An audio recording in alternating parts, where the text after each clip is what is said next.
안녕하세요. 화학자 장훈재입니다. 물건이나 물질의 이름은 구조를 비롯한 다른 특징들에서 유래하기도 하지만 기능으로부터 유래하는 경우도 많습니다.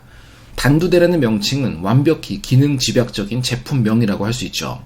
화학물질 중에서도 기능에만 집중해 구조고 뭐고 아무것도 신경 안 쓰고 이름 붙여진 물질들이 있습니다. 재미나 흥미만을 위주로 설계되어 기능은 고려하지 않은 경우도 있고 말이죠.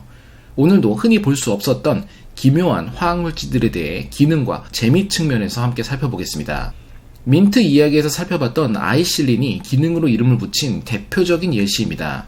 시원함 혹은 차가움을 느끼게 하는 촉각 수용체를 자극해 감각을 조절하는 물질이죠. 얼음처럼 시원하게 느껴져 아이스로부터 아이실린이라는 이름이 붙었습니다. 아이실린 역시 관용명이며 실제 이름은 3,2-하이드록실페닐 6,3-나이트로페닐 3,4-다이하이드로피리미딘2온입니다. 이름을 자세히 보면 구조를 또 이해할 수 있습니다. 2-하이드록실페닐은 다른 구조와 연결된 탄소를 1번 탄소로 했을 때 옆에 2번 자리에 하이드록실, 즉 알코올이 붙어있는 벤젠 고리를 의미합니다. 3-나이트로페닐도 마찬가지로 3번 탄소에 나이트로 작은가 붙어있는 벤젠 고리입니다. 이들이 3,4-다이하이드로피리미딘2온이라는 하늘색의 질소, 산소, 질소가 포함된 육각형 고리에 연결되어 있다는 의미입니다. 트라우마란 단어는 흔히 들어보셨겠지만 의미에 너무 많은 것을 부여하기도 합니다. 트라우마는 단순히 상처라고 생각할 수 있습니다. 정신적인 상처일 수도 육체적인 상처일 수도 있습니다. 여하튼 상처를 뜻하는 고대 그리스어 트라우마가 그대로 사용되는 셈이죠. 트라우마산은 상처난 콩식물에서 처음 분리된 물질입니다. 식물의 강력한 상처 치료 호르몬이며 외상 부위 근처에서 세포 분열을 자극해 치유하는 역할을 합니다. 꽤나 단순해 보이는 구조인데 중요한 역할을 하고 있습니다. 정식 명칭은 2,2-도데크-2N-다이오익 애시드입니다. 다이오익 애시드는 두 개의 카복시산이 있다는 의미입니다. 도데크는 11을 의미하는 도데카로부터 12개의 탄소로 이루어진 물질이라는 뜻이며 2N은 2번 탄소에서 시작하는 이중결합이 있다는 것, 그리고 2E라는 것은 이중결합으로 연결된 형태가 계단식이라는 것을 의미합니다. E와는 다르게 배치된 형태는 Z라고 부릅니다. 독일어로 반대쪽을 의미하는 엔트게겐과 같은 쪽을 의미하는 주자멘에서 따온 표현입니다. 딸기 알데하이드, 이름만 들어도 성질과 쓰임새가 예상이 갑니다. 딸기 향을 갖는 물질인데 인공과일 향료입니다. 딸기에서 추출된 것이 아니라 만들었더니 딸기 향이었던 물질이죠.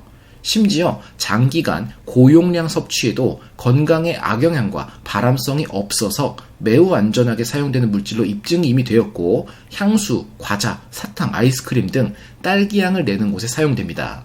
실제 딸기는 생각보다 비싸죠. 쉽게 무르거나 상하기도 하고 여러분이 먹는 가공식품의 모든 딸기는 딸기 알데하이드지 실제 딸기 추출물인 경우는 거의 없습니다. 중요한 점은 이 물질의 구조를 보면 가장 말단에 위치한 탄소에 산소와의 이중결합으로 구성되는 알데하이드가 없다는 것입니다. 이름은 딸기 알데하이드인데 알데하이드가 없는 물질, 기묘합니다. 실제 명칭은 에틸3-메틸-3페닐옥시레인2카복실레이트입니다. 구조를 뜯어본다면 녹색의 카복시산 구조를 기준으로 양쪽을 설명하는데 알파벳 이름이 빠른 것부터 부릅니다. 결국 오른쪽에 에틸을 먼저 이야기하고 왼쪽에 덩어리로 붙어있는 3번에 메틸과 페닐이 붙은 산소가 포함된 삼각형 고리인 옥사이드를 3-메틸-3페닐옥시렌으로 한 번에 불러서 이 전체 구조를 이야기할 수 있습니다. 이제껏 영상을 보신 여러분이라면 이름을 보고 구조를 그리기는 힘들어도 이렇게 하나씩 뜯어보면 대충 뭐가 뭔지 아주 살짝씩 감이 오실 거라 생각합니다. 텔레파시는 정신감응이라고도 불리는 초능력의 일종입니다. 언어나 동작 없이도 다른 사람의 생각과 말 등이 옮겨가는 현상을 의미하죠. 실제로 텔레파시가 가능한가의 여부를 떠나 비슷한 현상을 상상할 수 있습니다. 뭔가 정신적으로 매우 고조되어 영적인 능력이 이루어진 듯한 기분, 환각제의 사용입니다. 아야스카와 DMT 등 환각제의 화학에 대해서 살펴본 적이 있었는데 그때 나왔던 중요한 물질 중 하나가 하민이었습니다. 환각제 효과를 더욱 강하고 오래가게 만들어주는 좋은 물질이었는데 하민의 과거 이름이자 지금도 사용되는 이름 중 하나가 바로 텔레파신입니다. 어째서 이런 이름이 붙었을지는 상상이 되실 듯합니다. 하민의 정확한 이름은 7-메톡시-1-메틸-9-H 피리도-3,4-B 인돌입니다. 이 분자는 이대로 읽을 필요가 정말 없는 물질이고 복잡하니 생략합시다. 실질적인 기능 외에도 다른 목적 혹은 재미를 위해 만들어진 물질들도 특이합니다. 그중 하나가 올림피센입니다. 올림픽의 오륜기 형상을 만든 것이고 이 종류의 물질들은 아무도 관심 없지만 올림픽을 기념한다며 설계하고 합성하기도 합니다. 왠지 제 생각엔 이 정도의 분자들을 설계하고 만들 정도면 올림픽에 별 관심 없이 실험실에만 있는 분들이 아닐까 싶긴 한데 어쨌든 여러분들이 과거 올림픽들에게서 들어본 적이 없으시다면 파급력은 없던 시도인 게 분명합니다. 고리 5개가 붙어 있는데 비슷한 형태를 탄 고기를 먹어도 될지 살펴본 영상에서 본 적이 있습니다. 바로 벤조파이렌입니다. 벤조파이렌에서 고리 하나만 위치를 살짝 바꿔주면 올림피센이 됩니다. 명명도 간단합니다. 벤조 CD 파이렌입니다. 대괄호 속 알파벳은 모서리의 이름을 말하는 것이었고 우리는 이를 파이렌의 어느 부분에 벤젠 고리가 붙어 있을지 지정할 수 있습니다. 다시 한번 보자면 꼭지점에는 숫자로 탄소 번호를 매기고 결합을 의미하는 모서리에는 알파벳 소문자로 표기합니다. 이 그림을 참고한다면 어째서 CD로 지칭되어야 하는지 이해하실 수 있습니다. 같은 목적으로 정말 더 극단적으로 힘든 일을 자행한 결과가 올림피아데인입니다. 실제로 5개의 고리형 구조를 서로 얽히게 만들어 오륜기 모양을 만들었습니다. 걸리버 여행기에 나오는 15cm 신장의 소인들이 세운 나라의 이름은 릴리퍼트입니다. 그리고 릴리퍼트에 사는 소인들은 릴리퍼티안이라고 부를 수 있죠. 이보다 더 작은 나노미터 크기의 분자 인간들을 나노퍼티안스라 부르고 종류는 매우 다양합니다. 나노퍼티안스가 탄생한 이유는 어린이들을 위한 화학 교육의 목적으로 시작되었다고 합니다. 귀엽고 재미있긴 한데 무엇을 가르쳐줄 수 있을지 조금만 잘못해도 큰일 날 것 같죠. 왜냐하면 지금부터 보겠지만 생각보다 복잡하기 때문입니다.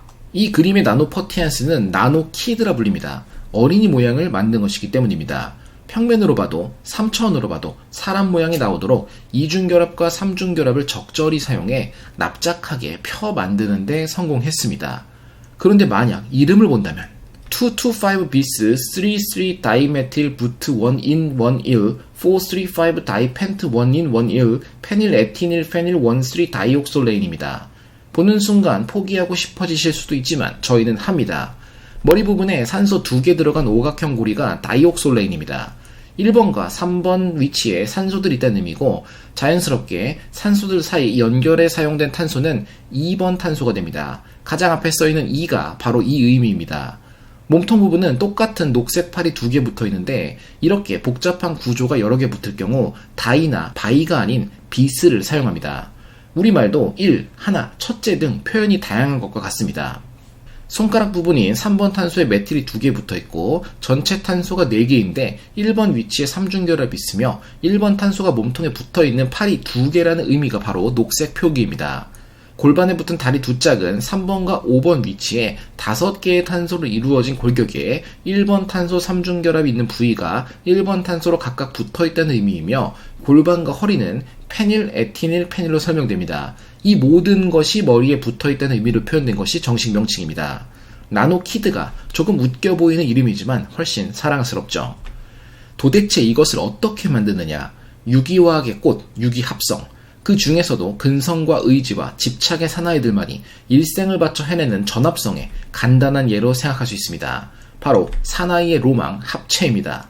자세한 합성 조건들은 생략하고 상체를 만들고 하체를 만듭니다. 그리고 이 둘을 마지막으로 합체시키면 나노퍼티안스가 만들어집니다. 흔히 인형이나 로봇은 무기나 장신구를 바꿔 끼우며 형태와 기능을 조절하곤 합니다. 나노퍼티안스도 기능은 없지만 형태를 바꿀 수 있습니다. 머리 모양을 바꿔 그린베레, 광대, 요리사, 운동선수, 학자, 군주, 순례자, 제빵사 등을 만들었다라고 하고 팔이나 다리의 위치를 조절해 갓난아기를 만들거나 발레 댄서를 만들기도 합니다. 심지어 이들을 중합해 서로 손을 잡고 있는 나노퍼티안스 고분자를 만들기도 합니다.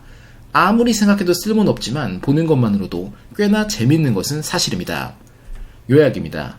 물질의 기능에 따라 인상 깊은 특유의 명칭을 붙이는 경우도 많습니다. 그리고 기능이나 쓸모를 무시하고 단순히 흥미나 재미로 물질을 만들기도 합니다. 딱 이거 재밌지 않겠냐고 낄낄거리며 농담하기 좋은 물질들이지만 실제로 재밌으니 괜찮습니다.